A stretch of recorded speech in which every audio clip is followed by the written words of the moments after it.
I stood barefoot on my dock, sipping my morning coffee, when a man I'd never seen before asked me what time the kayak parade started. Behind him were nearly 20 tourists in neon shirts, flip-flops, and wide-brimmed hats snapping selfies with my fishing gear and stretching their yoga mats on my deck chairs.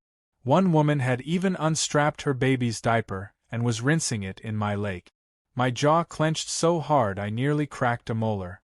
I wasn't running a resort, and this certainly wasn't some public park. Yet, somehow, these strangers had not only found their way onto my private property, they were acting like they'd paid for the privilege. It didn't take long to find out who sent them. Her name was Karen, and she was waving from the end of my bridge like she was welcoming guests to a vineyard in Napa Valley. That was the moment I knew she'd declared war. She just didn't realize I had the bridge, and soon I'd have the upper hand.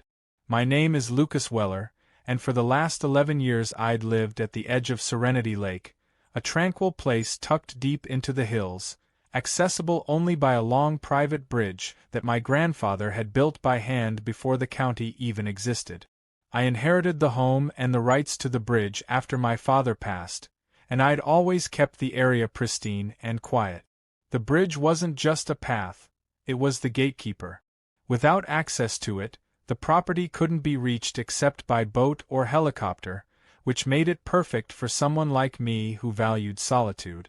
I worked remotely as a security systems engineer and found peace in the sounds of loons, not leaf blowers or late-night karaoke. That peace shattered the moment Karen bought the house across the lake. At first, it was little things. She'd wave too enthusiastically from her second-story balcony, like we were lifelong friends instead of neighbors who'd never spoken. Then came the flyers taped to the community mailboxes, offers for exclusive lakeside yoga, dock meditation classes, and something called Karen's Culture Tours, complete with photos of places that looked suspiciously like my backyard. I thought it was annoying but harmless. I was wrong. Dead wrong. 2 weeks before the tourist invasion, I'd noticed more cars than usual parked at the base of the lake entrance. Not uncommon in summer, but strange given the quiet reputation of our road. Then came the drone. It hovered over my boathouse one afternoon while I was on a Zoom call. I spotted it through the window, buzzing like a mechanical hornet, taking photos or video, I wasn't sure which. When I stepped outside to confront it, it zipped off toward Karen's side like a guilty puppy. Still, I didn't put it together until I saw the bus. Yes, a full-sized tourist shuttle, the kind you'd see hauling retirees through wine country, pulled up on a Sunday morning and dumped its passengers at the foot of my bridge. I'd installed a code lock on the control panel, but I hadn't disabled manual access, because why would I? It was built with a crank failsafe in case of power outage. Karen must have studied it like a hawk, because she managed to override it and lower the bridge herself.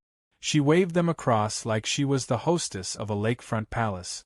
I came out to a crowd of 30 strangers on my land. A kid rode his scooter into one of my rose bushes.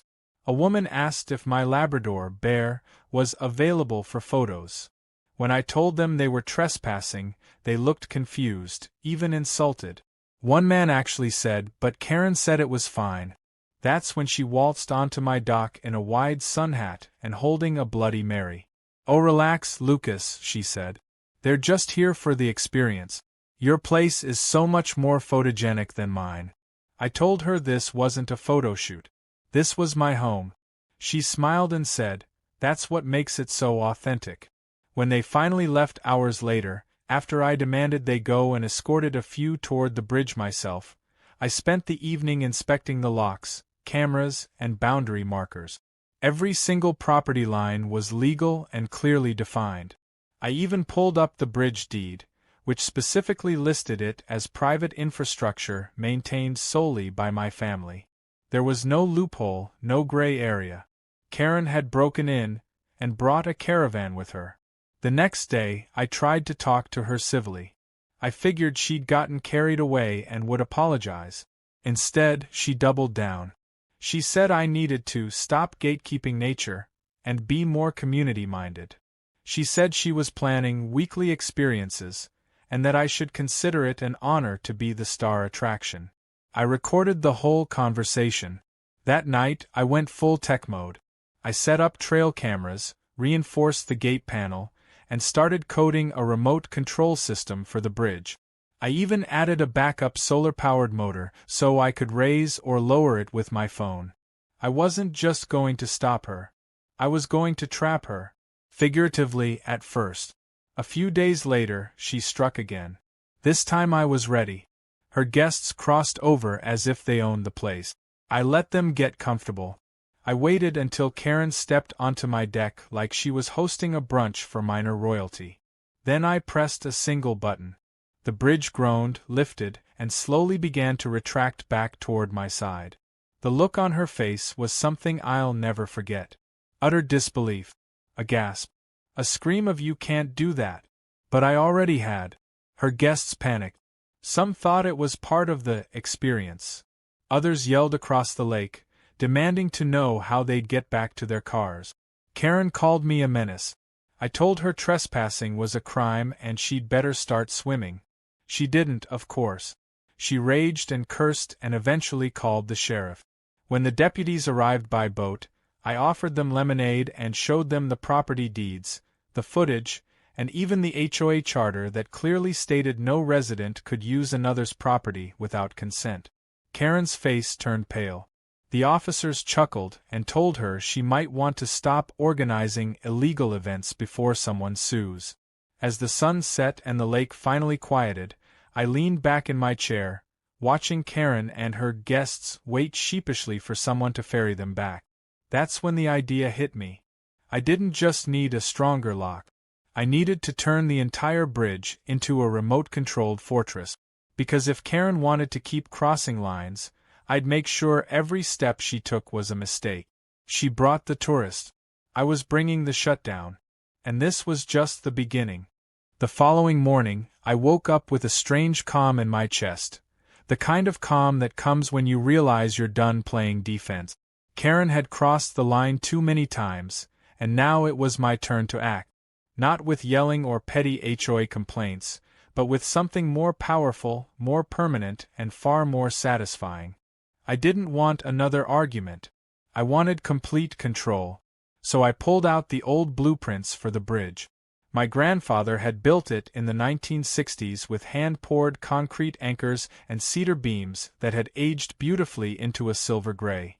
It was both sturdy and elegant, but what it lacked was modern technology. That was about to change. As a systems engineer with a specialty in remote access and automation, I knew exactly what I needed to do. I started by ordering industrial-grade actuators that could raise and lower the bridge remotely, along with a solar-powered backup battery system in case of outages. I didn't want any weakness Karen could exploit.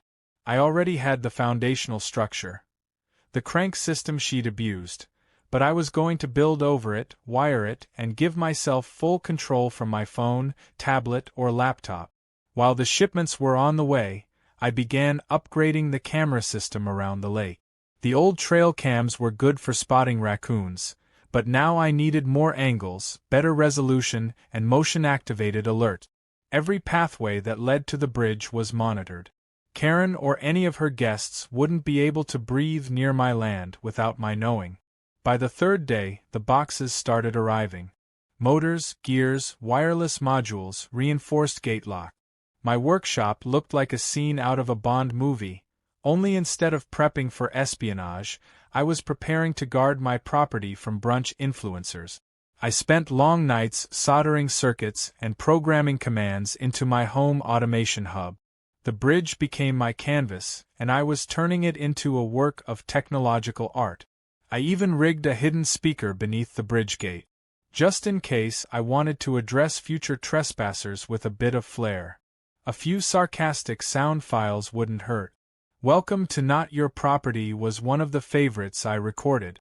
During this process, I discovered something that made my blood boil even more than the bridge incident. While inspecting the bush near the manual crank lever, I noticed something shiny stuck in the branches. It was a small, clipped GoPro, half dead but still recording. I pulled the footage off the memory card, and what I saw made my stomach twist. It was Karen giving a walkthrough to a group of people, pointing at my boathouse and dock, calling it the Lakeside Experience Zone.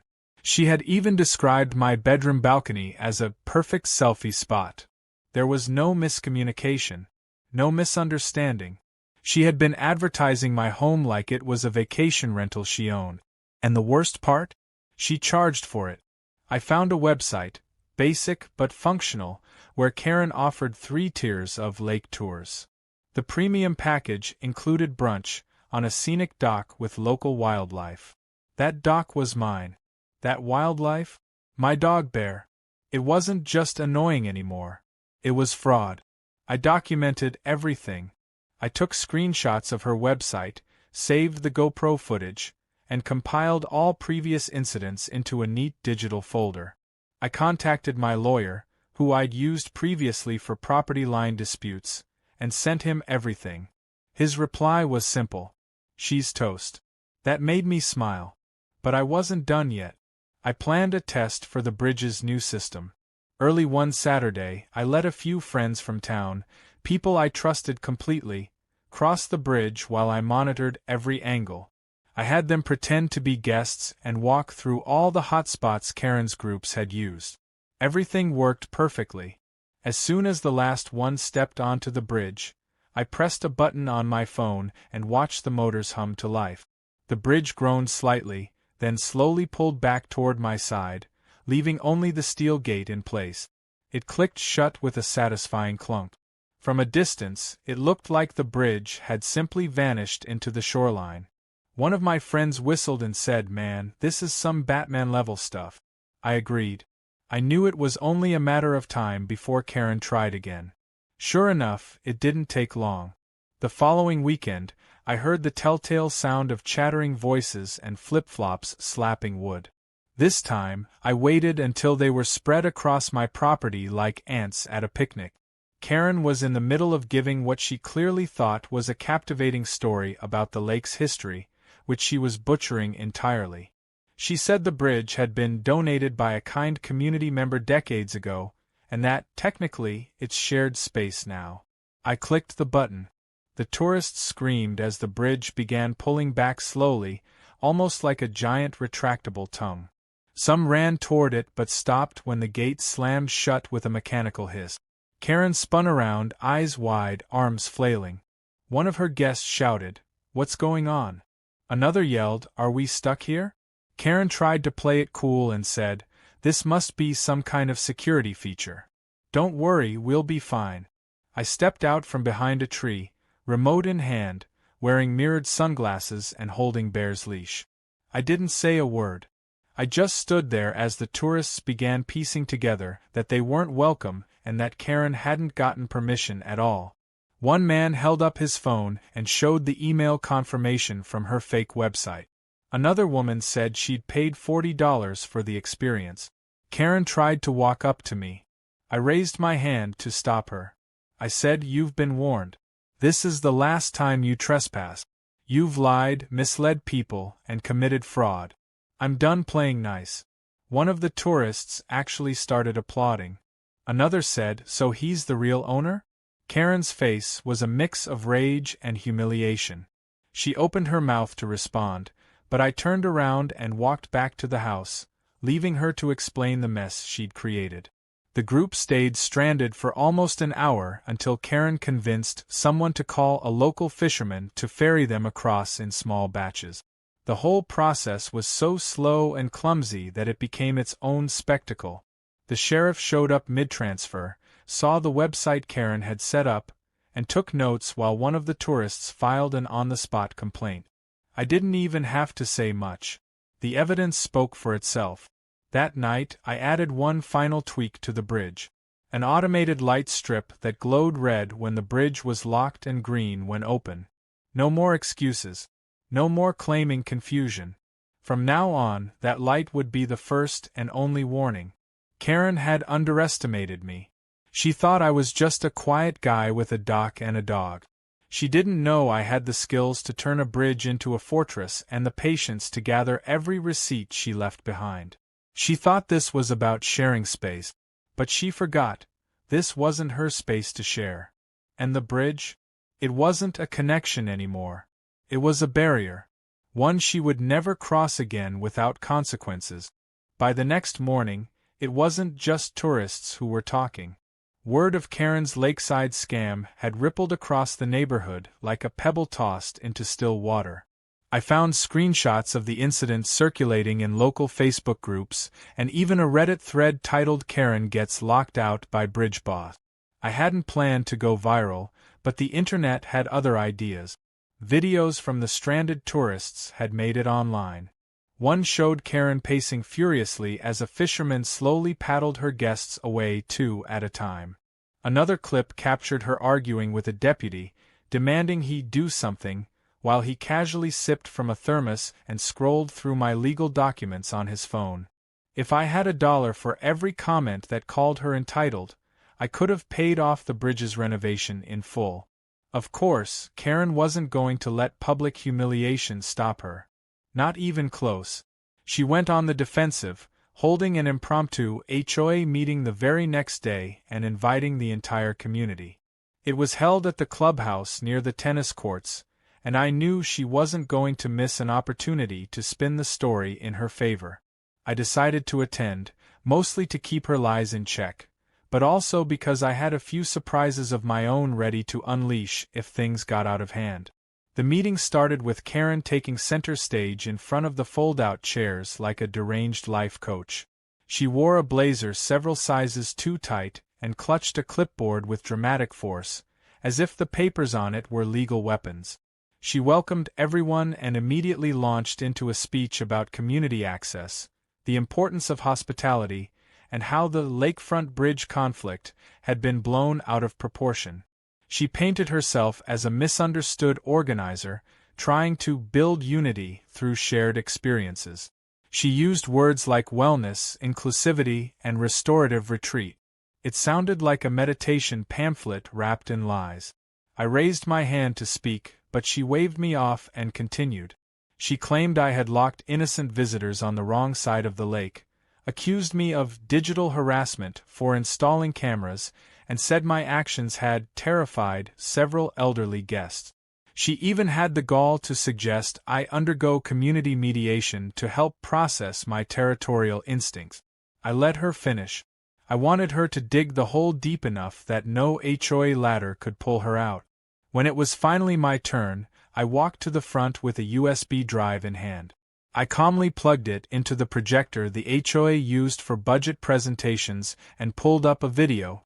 It began with Karen walking across my bridge with a group of tourists, waving like a monarch. Then came the footage of her opening a bottle of wine on my dock, giving a fake history lesson, and referring to me as the reclusive guy who won't mind. Laughter rippled through the room.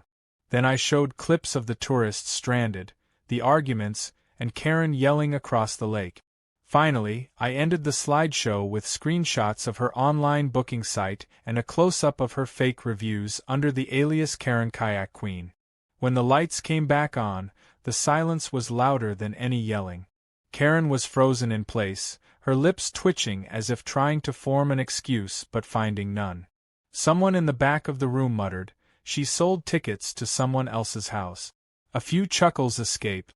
Even the HOA president, a quiet man named Dennis who usually avoided conflict like poison ivy, leaned forward and asked Karen if what we'd seen was true. She didn't answer. Her face was as red as her lipstick, and her hands clenched the clipboard like it could shield her from public opinion. Another resident stood up, Margot, a no-nonsense retired nurse who ran the neighborhood garden club. She looked at Karen and said plainly, "You lied. And you put everyone at risk for your own gain. That bridge is not community property. It never was. You knew that." Karen opened her mouth, but Margot wasn't finished. "And don't you dare use the word community again when you're making a profit off someone else's peace and privacy." The room broke into scattered applause. Karen looked like she might cry, but no one came to her defense. The HOA president turned to me and asked what I wanted done. I said I wasn't pressing charges yet, but I wanted 3 things. First, Karen was to remove all advertisements and content referring to my property, dock, or bridge within 24 hours. Second, she would send an official notice to all her former customers explaining the mistake and offering refunds. Third, I wanted the HOA to issue a formal clarification that my bridge and land were not community resources, and that anyone crossing it without my permission would be subject to trespassing charges. Dennis nodded. Karen, still silent, was escorted out of the room by her husband, who looked more embarrassed than furious. I stayed behind and thanked the neighbors who supported me. A few even offered help reinforcing the area. For the first time in weeks, I felt the community actually saw what was happening instead of dismissing it as a silly spat between neighbors. But Karen wasn't done. The very next day, a news van showed up at the foot of the bridge. A local station had picked up the viral story and wanted to do a piece on the bridge battle. I agreed to an interview, but only on my terms. I gave them a tour of the property and the bridge, explained the legal history, and walked them through the upgrades I had installed to prevent trespassing. I avoided trashing Karen directly, but the footage and facts spoke for themselves. The segment aired 2 days later, and painted me as a clever homeowner protecting his rights while exposing an out-of-control HOA vice president.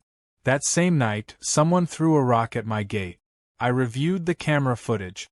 It wasn't Karen, but a teenage boy wearing a hoodie and sunglasses. Probably a kid she'd paid or manipulated into trying to intimidate me. I filed a report just to cover myself, then doubled down on security. More cameras, more locks, even a motion-triggered sprinkler system at the foot of the bridge. I wasn't just defending a dock anymore. I was defending principle. The principle that no matter how smug or connected someone thought they were, they didn't get to rewrite boundaries with charm and clipboard charisma. The most ironic part? Her online reviews started turning against her. Former customers began posting comments like tour was fake, place was private, cops showed up and Karen screamed. Others shared screenshots of their refund requests being ignored. The site tanked. She pulled it down completely by the weekend. As for me, I started getting odd requests. A kayaking club offered to pay to use my dock for actual event. A wedding planner wanted to book the bridge for a photo shoot. Even a real estate developer asked if I'd be open to partnership for controlled experiences. I declined them all. I wasn't looking to profit off the lake. I just wanted to live on it in peace. And after everything, that peace was finally starting to return. Karen, meanwhile, had gone completely silent. Her car didn't move for days. Her blinds stayed drawn. The once loud corner of the lake had turned mute.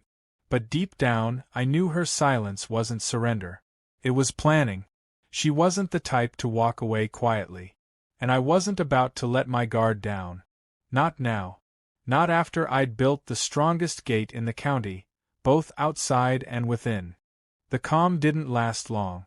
I knew it wouldn't. Karen's silence was too calculated, too thick with tension, like the eye of a hurricane pretending it was done. The bridge had remained untouched for a few weeks, my lakefront serene again, the only footsteps being mine and Bear's as we took our morning walks. But when the silence breaks, it never does so gently. It shatters. It explodes. And when the explosion came, it didn't arrive with a crowd of tourists this time. It came at 2 in the morning with the faint clanking of metal and the unmistakable hum of my bridge motor engaging. I sat upright in bed, instinct kicking in before thought. Someone was at the panel. I bolted downstairs, barefoot, no time for shoes or even a flashlight.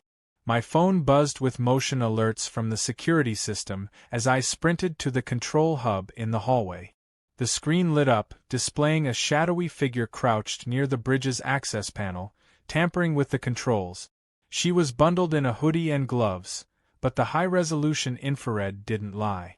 The sharp posture, the frantic movements, the short cropped hair poking out from the side of the hood, it was Karen. She wasn't just trespassing. She was trying to override the bridge. I activated the failsafe, disabling the motor and locking the gate entirely. Then I turned on the speaker I had installed beneath the bridge's lip and spoke through it in a low, deliberate voice.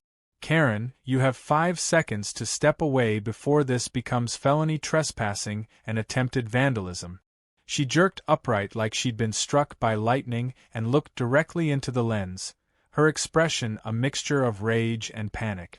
She tried jiggling the access panel one last time, then gave the gate a frustrated kick before turning and sprinting back into the shadows. The camera tracked her all the way to the main road, where she climbed into a dark SUV and peeled off without headlights. I contacted the sheriff immediately. They knew the history and sent out a patrol unit.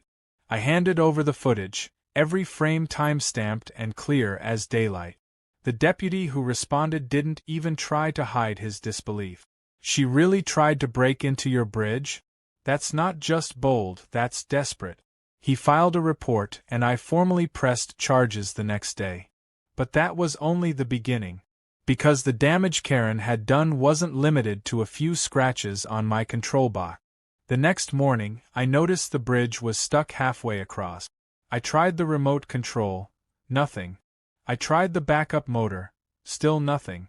She had jammed something into the manual gears during her late-night sabotage, and now the entire mechanism was offline. I called a structural specialist I'd worked with during the original upgrade and asked him to inspect the damage. When he arrived later that afternoon, he knelt beside the gear housing, frowned deeply, and pulled out what looked like part of a crowbar that had snapped off mid-wrench. She must have tried to force the system open with brute strength and ended up wedging metal between the teeth of the gear assembly. It was going to take days to repair, and it wasn't going to be cheap. But that wasn't even the worst part. The bridge was stuck in the extended position, halfway open, hanging awkwardly like a drawbridge frozen mid-movement. It was unusable and unsightly. And with it suspended like that, there was nothing stopping people from walking across. That's exactly what happened the next day when a group of teenagers wandered over after seeing one of the viral posts. They thought the bridge was a public art piece or something and took turns filming TikToks on it. I was furious. Not at the kids. They were just clueless, but at Karen, who had effectively turned my high-tech barrier into a broken tourist magnet. While the repair crew worked around the clock, I kept the area roped off with fresh signs, cameras blaring alerts, and even a motion-triggered foghorn that blared whenever someone stepped past the marker. It was obnoxious by design, and it worked for a while. But every step forward revealed more of Karen's old manipulations. One of the contractors discovered a second hidden camera mounted under a rock near the shoreline on my property. It had been placed there recently, and it was aimed directly at my deck. I handed it to the police, along with my growing suspicion that Karen wasn't acting alone. Later that week, my lawyer called. He'd just received word that Karen had filed a countersuit claiming I was running an illegal obstruction on community access land and that I had deliberately endangered her guests. The irony nearly made me laugh. She had broken onto my land, vandalized my bridge, and now she was accusing me of public endangerment? I sent my lawyer every file, every timestamp, every motion alert, and told him to bury her in facts. This wasn't just Karen being annoying anymore. It was Karen trying to flip the narrative completely. But I had truth on my side, and I intended to make sure it cut through every lie she built. As the legal battle brewed, a new twist emerged. A county official named Ruth Calhoun contacted me directly. She'd seen the news piece and wanted to review the original property surveys. Apparently, Karen had contacted the zoning office to challenge my claim that the bridge and surrounding path were private. I met Ruth on site with every document in hand. She brought her own maps, some of which dated back 50 years. We spent nearly 3 hours walking the borders, comparing old handwritten deeds to GPS readings. In the end, Ruth nodded and said, "She's got no case. The land, the bridge, even the shoreline buffer, it's all yours, and she knows it. But she still filed a complaint, so we'll need to close it officially. I'll file the dismissal myself." Word must have gotten back to Karen quickly, because that night someone dumped a pile of dead fish right at the entrance to the bridge. Bear found it first, barking like mad, and when I came out, the stench nearly knocked me back. It was childish and disgusting. I called the authorities again. Another report. Another file stacked onto Karen's growing list of offenses. It was becoming a pattern, a very stupid, very illegal one. 3 weeks passed with no sound from Karen. No tourist. No drone buzzing overhead. No shouting from her deck. Her SUV didn't move, her trash bins stayed oddly empty, and it felt like the house across the lake had fallen into a coma. But something about the quiet kept me alert. When someone causes that much chaos and then disappears completely, you don't assume it's over. You assume they're reloading. And that assumption was correct. It was a Wednesday morning when the mail arrived with an envelope thicker than usual. Legal looking. Inside was a glossy trifold pamphlet labeled Lakefront Heritage Trail Initiative. My eyebrows shot up. On the inside there were photos, dozens of them.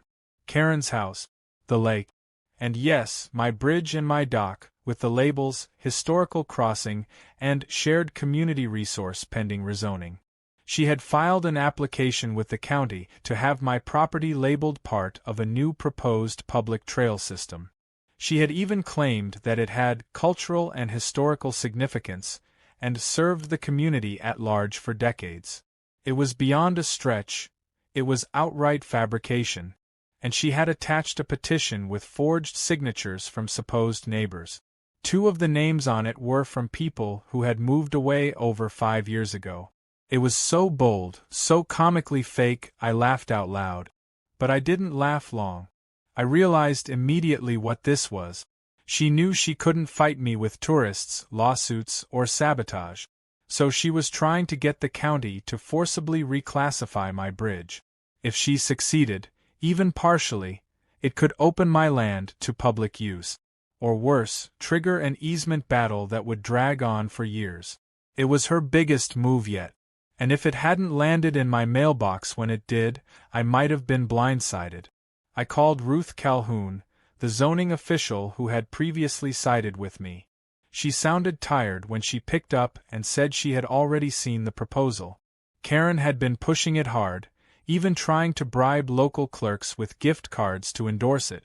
Ruth told me that while the proposal looked ridiculous, it had still triggered a procedural review. A public hearing had been scheduled for the end of the week. Karen had found a loophole and was trying to squeeze through it before anyone noticed.